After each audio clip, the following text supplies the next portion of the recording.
let those people know, those who are inciting, those people who committed even the yesterday night shooting attack.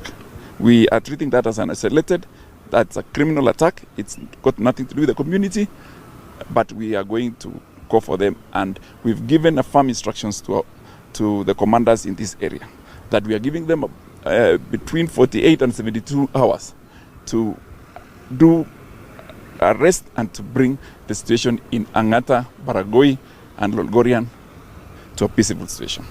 And it's for this reason that I want to give you some of the areas that we have said we are going to put a curfew today.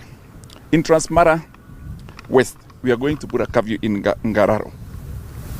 Transmara South, Oldonyo Orok, Siteti, Ololama, Kona, Rafiki, Isekon, Kerinikani, Kondamet, Olkiloriti, Angata Barakoi, Kapkures, Lolgorian, Mashangwa, and Sachangwan.